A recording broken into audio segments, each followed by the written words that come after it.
Hey everyone, welcome to my channel named Learning Skill. Today we will discuss self-management.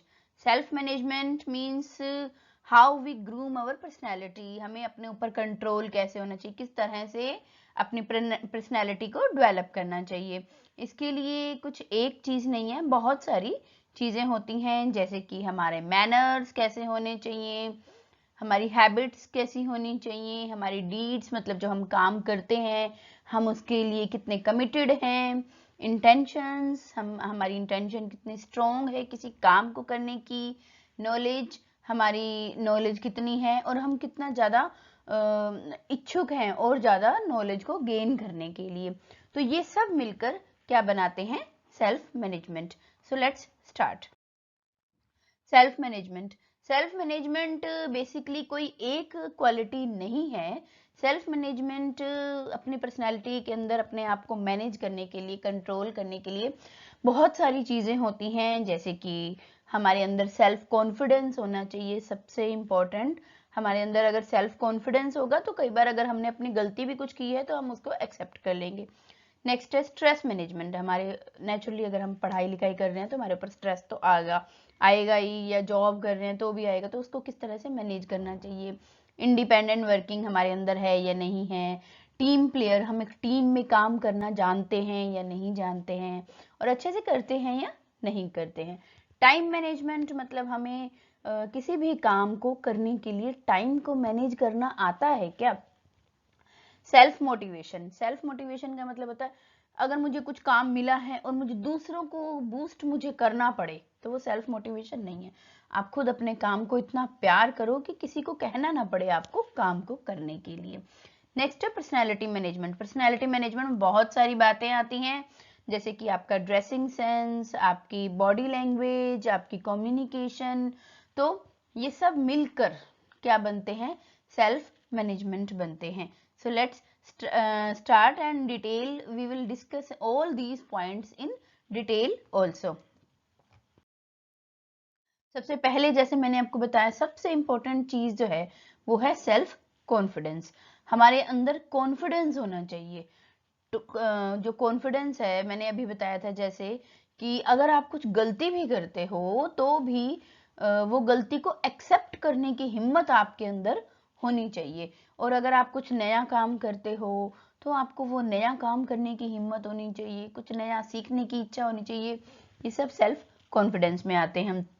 इसमें सबसे पहला है trusting on capabilities. आपके अंदर जो कैपेबिलिटी है, आपके अंदर जो अपनी योग्यता है, जैसे कि मैं टीचिंग कर सकती हूँ, मैं गेम्स खेल सकती हूँ, मैं सिंगिंग कर सकती हूँ.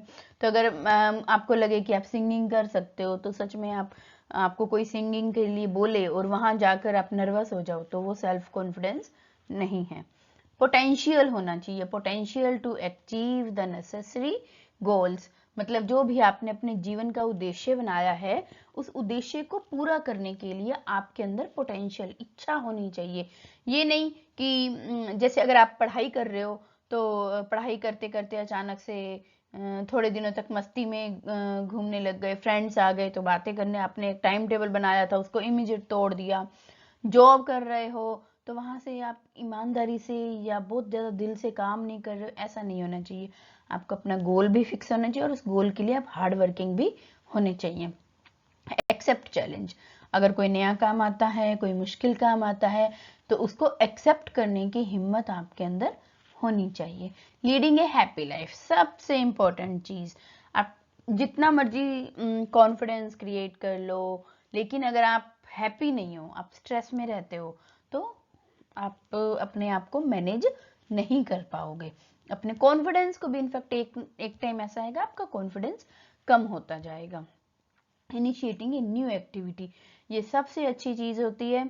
इनफैक्ट जिन लोगों के अंदर कॉन्फिडेंस नहीं है या जिन लोगों को लगता है कि मुझे बात करते वक्त डर लगता है, लोगों से मिलते वक्त डर लगता है, अगर वो अपनी लाइफ में एक चीज अप्लाई कर लेते हैं, वो क्या कि अगर आप छोटी छोटी एक्टिविटीज में इनिशिएट लेना स्टार्ट कर दो. जैसे कि अगर आप स्कूल में पढ़ते हो तो आप गेम्स में खेलना शुरू कर दो, फंक्शंस में पार्टिसिपेट करना शुरू कर दो. अगर आप कॉलेज में पढ़ते हो तो उसमें तो इतनी एक्टिविटीज होती हैं, आप कोशिश करो ज्यादा से ज्यादा एक्टिविटीज में पार्टिसिपेट करो। उससे क्या होगा, जब आप नए नए लोगों से मिलेंगे, बातें करेंगे, तो आपके अंदर कॉन्फिडेंस कब बूस्ट हो जाएगा आपको पता भी नहीं चलेगा। Next, stress management. Stress, stress देखो, अगर हम मैनेजमेंट शब्द को भूल जाएं तो एक स्ट्रेस जो है, स्ट्रेस बोलते ही आपके दिमाग में क्या आता है, टेंशन, पैनिक, गुस्सा, एरोगेंट, ऐसे ऐसे भावनाएं, ऐसी ऐसी चीजें, तो जो कि आपकी एक सक्सेसफुल लाइफ को भी खराब कर सकती हैं। या अगर आपने अपना कोई गोल डिसाइड किया है तो उस गोल को पूरा करने में वो हमेशा बाधाएं डालेंगी। तो स्ट्रेस सबसे इंपॉर्टेंट चीज है, उसको मैनेज करना आपको आना चाहिए। स्ट्रेस मैनेज करने के लिए ये नहीं है कि आप गलत चीजों में पड़ जाओ या गलत संगति में पड़ जाओ या कुछ गलत हैबिट्स क्रिएट कर लो, नहीं। स्ट्रेस मैनेजमेंट का मतलब है स्टेट ऑफ साइकोलॉजिकल टेंशन। जब आपके अंदर टेंशन आ जाती है तो उसको दूर कैसे किया जाए। Discomfort originating from unforeseen. Unforeseen का मतलब होता है ऐसी ऐसी टेंशन आपको पता ही नहीं है कि ये टेंशन मुझे क्यों हो रही है, किस वजह से हो रही है, तब भी आप टेंशन ले रहे हो। तो ऐसी ऐसी टेंशन को दूर करना आपको आना चाहिए। और इसके अलावा डिफिकल्ट, कंफ्यूजिंग, चैलेंजिंग सिचुएशन आ जाती हैं आपकी लाइफ में, तो भी आप स्ट्रेस में आ जाओ, नहीं। देखो, इंसान की लाइफ में ऐसा कभी भी नहीं होगा कि आपको सिर्फ कंफर्ट मिले, सिर्फ आराम मिले, सब कुछ अच्छा ही अच्छा हो रहा है, सब लोग अच्छे अच्छे मिल रहे हैं, हमें कोई बुरा नहीं चाहता हमारा, हम किसी का बुरा नहीं चाहते, जॉब चाहिए जॉब मिल रही है, स्कूल चाहिए स्कूल मिल रहा है, छुट्टियां चाहिए छुट्टियां मिल रही हैं। ऐसा कुछ भी नहीं होता रियल लाइफ में। आपकी लाइफ में बहुत सारी ऐसे सिचुएशंस आती हैं जब आपको स्ट्रेस हो जाता है, तो उस स्ट्रेस से बाहर कैसे निकल के आना है, ये ही सेल्फ मैनेजमेंट होता है। इसके मैं कुछ टिप्स बता देती हूँ आपको, जैसे कि आपको मेडिटेशन करना चाहिए, योगा करना चाहिए। अगर आप योगा कर सकते हैं तो ये सबसे अच्छी बात है, अगर आप योगा करते हैं तो मेडिटेशन कर सकते हैं या एक्सरसाइज कर सकते हैं। आप बहुत ज़्यादा पानी पियो, तब भी स्ट्रेस कम हो जाता है। इसके अलावा आप ज़्यादा से ज़्यादा कोशिश करो, लोगों से मिलो, बातें करो, अपनी फीलिंग्स को दूसरों को शेयर करना सीखो। अगर आप अपनी फीलिंग्स को दूसरों के साथ अच्छे से शेयर कर लेते हैं, लेकिन डिपेंड करता है कि वो सामने वाला कैसा है, इस चीज़ का ध्यान रखना चाहिए। इसके अलावा आप म्यूजिक सुनना पसंद करते हैं, आप म्यूजिक सुन लीजिए। आपको डांस पसंद है, आप डांस करो, कुछ भी करो जो जिससे कि आपको रिलैक्स मिले। ये होता है स्ट्रेस मैनेजमेंट। नेक्स्ट है इंडिपेंडेंट वर्किंग। इंडिपेंडेंट वर्किंग, किसी के ऊपर डिपेंड नहीं होना। अगर मान लो मुझे स्कूल में कुछ काम मिल गया है, कॉलेज में कुछ काम मिल गया है, या मेरे जॉब में मुझे कुछ काम मिल गया है, तो मैं सोचूंगी अरे मैं अकेले कैसा करूंगी, मुझे तो 2-3 लोगों की हेल्प चाहिए, मैं तो अकेले, कभी मैंने ये काम नहीं किया, पहले कभी नहीं करती थी, मैं तो अकेले कर ही नहीं सकती, मेरे से गलतियां हो जाती हैं, मुझे डर लगता है। ऐसी फीलिंग्स बिल्कुल नहीं आनी चाहिए। बी कॉन्फिडेंट एंड स्ट्रेस को सबसे पहले दूर करो। ज्यादा से ज्यादा क्या होगा, काम में गलती हो जाएगी, कोई बात नहीं, सुधर जाती है। हर इंसान जब पहली बार कुछ काम करता है तो उससे कुछ ना कुछ गलतियां तो हो ही जाती हैं। ऐसा नहीं है कि मैं काम करना छोड़ देना चाहिए। इसको आसान भाषा में अगर हम पढ़ते हैं तो ये है, when you don't require constant assistant. जब आपको किसी की असिस्टेंस की जरूरत नहीं है, मुझे किसी के सहारे की जरूरत नहीं है, और सुपरविजन, मुझे हर वक्त कोई एक नजर मेरे ऊपर गाड़ के रखा हुआ है, मतलब मैं एक तो वर्कर हूँ, मुझे बॉस चाहिए हर वक्त, मुझे पढ़ने के लिए मुझे टीचर चाहिए जो हर वक्त मुझे डांटता रहे, मुझे घर में मम्मी नहीं होएगी तो मैं अच्छे से काम नहीं कर सकती, क्यों, क्योंकि मेरा खुद के ऊपर कंट्रोल नहीं है। ऐसा बिल्कुल नहीं होना चाहिए। तो इंडिपेंडेंटली आपको अपनी जिम्मेवारियों का पता होना चाहिए और आपको काम करने के लिए गुण होना चाहिए, कैपेसिटी होनी चाहिए। नेक्स्ट है टीम प्लेयर। टीम प्लेयर मतलब आपको एक ग्रुप में रहने की आदत होनी चाहिए, आपको सब लोगों के साथ मिलजुल कर रहना आना चाहिए। अकेले अकेले रहना से क्या, अकेले अकेले रहने से आप बहुत बड़े टास्क को कभी भी हासिल नहीं कर पाओगे, क्योंकि यूनिटी इज स्ट्रेंथ, जैसे कि हम लोग बचपन से ही पढ़ते आ रहे हैं, यूनिटी इज स्ट्रेंथ। अगर आप अपने फ्रेंड्स के साथ, अपने पेरेंट्स के साथ, अपने भाई बहनों के साथ, अपने स्कूल में फ्रेंड्स, कॉलेज में फ्रेंड्स, उन सबके साथ मिलकर काम करोगे, ऑफिस में अपने कलीग्स के साथ मिलकर काम करोगे, तो डेफिनेटली आप सक्सेसफुल होगे। उनकी भी हेल्प होगी और आपकी भी हेल्प होगी, वो भी सक्सेसफुल होंगे और आप भी होगे। तो a person who contribute to the attainment of common goal, common goal मतलब ऐसे जैसे मैं ऑफिस में जा रही हूँ, मुझे जॉब करनी है और मुझे कुछ काम टास्क मिला है और बॉस ने बोला है कि 10 लोगों की एक टीम है और आप लोगों को मिलकर ये काम करना है, और जी मेरी तो बनती ही नहीं किसी से, मैं तो किसी से बात ही नहीं करना पसंद करती, क्या होगा? Ultimately you will be out of the group. तो आपके अंदर ऐसा नेचर नहीं होना चाहिए, सबके साथ मिलजुल कर रहने की आदत होनी चाहिए। टाइम मैनेजमेंट, आपको टाइम को मैनेज करना आना चाहिए। समय, देखिए समय जो है ना, इसके बारे में बहुत पुरानी कहावत है, समय किसी की प्रतीक्षा नहीं करता। अगर आप समय की परवाह नहीं करोगे तो समय एक दिन आपकी परवाह नहीं करेगा। तो टाइम मैनेजमेंट आपके अंदर जरूर होना चाहिए। टाइम मैनेजमेंट से क्या अर्थ है? डूइंग वर्क ऑन टाइम, अपना सभी कार्य समय पर करो, स्कूल समय पर जाओ, घर समय पर आओ, पढ़ाई समय पर करो, ट्यूशन समय पर जाओ, जॉब कर रहे हो तो ऑफिस में समय पर जाओ, ऑफिस से घर वापस समय पर आइए, समय पर अपना breakfast, lunch, dinner, everything will be on time, हर चीज समय पर होनी चाहिए। इससे क्या होगा? आपकी प्रोडक्टिविटी इंक्रीज होगी। जो काम आप आलस के मारे एक दिन में करते हैं, अगर आपके अंदर से आलस निकल जाएगा, आप एक्टिव हो जाओगे, तो वही काम आप आधे दिन में कर लोगे। इससे क्या होगा? आधा दिन आपको टाइम मिल जाएगा। You can do enjoy, you can play music, आप कुछ भी कर सकते हो, आप कोई नई चीज भी सीख सकते हो। टू इंक्रीज एफिशिएंसी, देखो अगर आप कोई भी काम समय पर करते हो तो आपकी योग्यता भी बढ़ जाती है। क्यों? क्योंकि आप लेजीनेस अपने अंदर से आप निकाल लेते हो। टू इंक्रीज इफेक्टिवनेस, अगर आप अपना काम समय पर करते हो तो आपका काम जो है वो बहुत अच्छे तरीके से होता है। कुछ लोग सोचते हैं अच्छा ये काम करना है, आज नहीं करते कल कर लेंगे, कल नहीं करते परसों कर लेते, और वो उनका आज कभी भी नहीं आता। अल्टीमेटली दे आर लूजर, वो लूजर हो जाते हैं और लाइफ में कुछ नहीं कर पाते। तो अगर आप अपना काम समय पर करेंगे तो आपके अंदर एक पॉजिटिव एनर्जी आएगी। सेल्फ मोटिवेशन, सेल्फ मोटिवेशन मतलब किसी को बूस्ट करने की जरूरत नहीं है आपको, कि भैया आपको अपने लाइफ में सक्सेसफुल होना है, मेहनत करो, हार्ड वर्क करो, कंपनी के लिए काम करो, पढ़ाई करो, खेलो।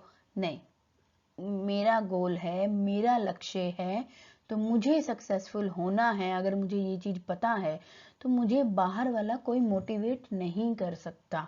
अगर मोटिवेट कोई कर सकता है तो वो मैं खुद हूँ।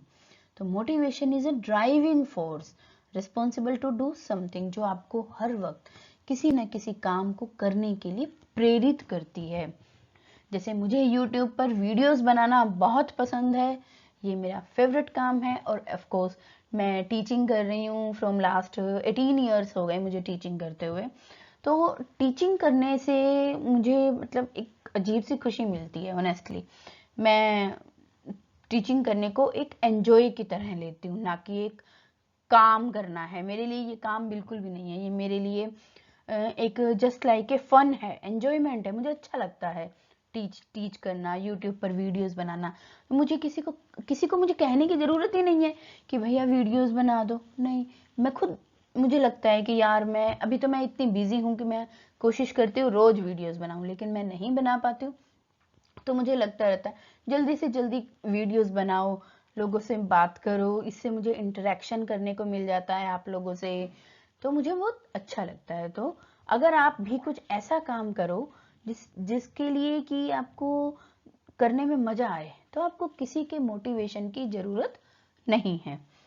The students who are motivated to achieve their academic goal, ऐसे बच्चे जिनको पता हो ना कि मुझे तो 95% लेने ही लेने हैं, ये जब किसी बच्चे का ये गोल बन जाता है तो उसको पढ़ने के लिए किसी पेरेंट्स को या टीचर को या किसी इंस्टीट्यूट के ट्यूटर को बोलने की जरूरत नहीं पड़ती, वो खुद से पढ़ता है।